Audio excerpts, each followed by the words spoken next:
Now that the NHL roster freeze is in full effect, we don't really have too many big news stories that we haven't talked about before. Or at least, the ones that we do are all involving teams that are playing today, so I don't really want to dive too much into those. Instead, what we're doing is going over to a video interview, a podcast clip that features current Chicago Blackhawks forwards Taylor Hall and Nick Foligno. This is the What Chaos Show, and they did a pretty good job in bringing these guys on and asking them a bunch of questions about the league. What Chaos is a platform hosted by Pete Blackburn and DJ Bean. Pretty sure most of y'all are familiar with Blackburn in particular. He does a lot of hockey, social media, Twitter stuff, and What Chaos had themselves the opportunity to interview these two Blackhawks and ask them about a very particular moment in their careers that they may never live down. "We effed that up," Taylor Hall says, and the tweet is a video of them talking about how they ended up losing the first round in 7 games as members of the Boston Bruins against the Florida Panthers in 2023. Taylor Hall and Nick Foligno were both brutally honest about the Bruins being bounced in 7 in round 1 after winning the President's Trophy against Florida. And this is a really honest clip. It's a very nice clip. 1:16 is the length. I'll leave a link in the description if you want to go ahead and listen to it. But essentially, we gotta go back in time here because the 2023 NHL playoffs saw a very strong played first-round series between that President's Trophy winning Boston Bruins team and the Florida Panthers, wherein the Panthers ended up winning in 7 games, but it was a lot more dramatic than a normal 7-game series would imply. Because the Boston Bruins were the President's Trophy winners that season. They were so dominant in the 2022-2023 NHL season, finishing off with a record of 65-12-5, 305 goals for, 177 goals against, 135 points. Think about that. They won 65 out of 82 games. They only lost 12 times in regulation. What the hell? That is ridiculous in terms of where this team was at in 2023. And so, when we saw the Florida Panthers go down 3-1 in this first round series of the 2023 Stanley Cup Playoffs, we were like, okay, that's kind of expected. Some people were thinking that the Bruins might even sweep because, oh yeah, Florida is not that great compared to Boston. Boston, of course, is so dominant. And then Game 5 happened, and the Panthers, on the brink of elimination, ended up with a 3-2 lead in the third period before Taylor Hall, the same guy that was interviewed here, ended up scoring to tie it up 3-3 and send the game to overtime.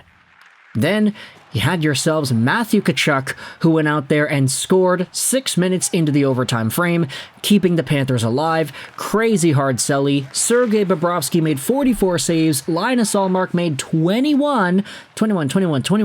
And then the next game, game number 6 in Florida Live Arena, the Panthers absolutely came to play. 7-5 victory for Florida against the Bees. Ullmark only made 26 saves on 32 shots. Bobrovsky also let in 5, but still, the Cats ended out on top.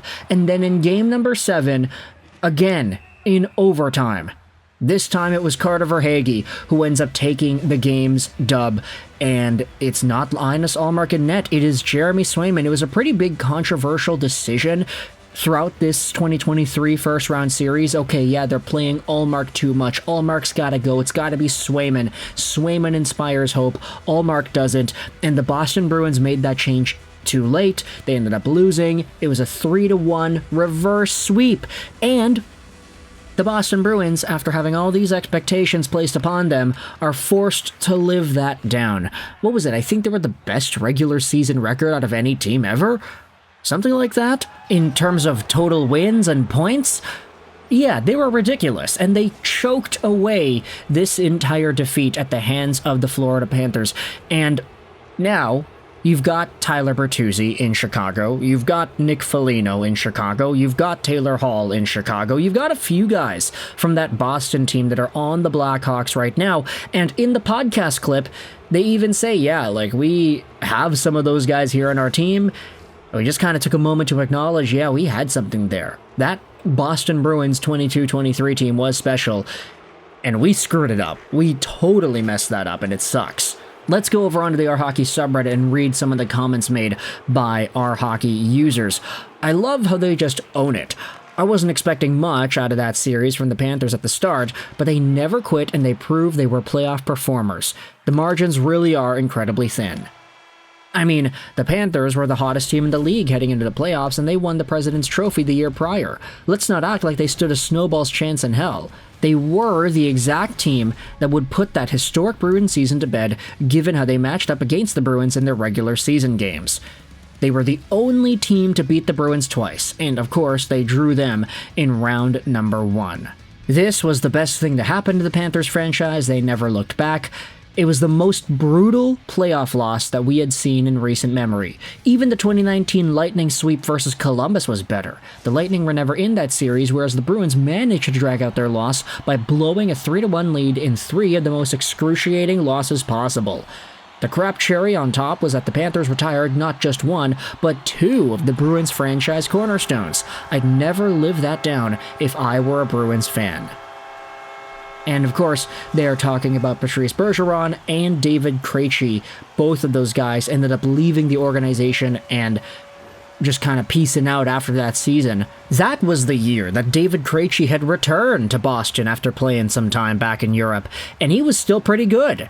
So for a Boston team that boasted up all this talent and had these veteran aging guys to go down the drain like that, it was a devastating defeat, and a lot of people were saying, okay, there's no way this Bruins team is going to continue having any level of success in 2023-2024 because they just lost Bergeron and Krejci. And then the surprising thing happened. They did. They had great success in 2023-2024, only to get bounced in the playoffs again, and now they are sucking really hard in 2024-2025.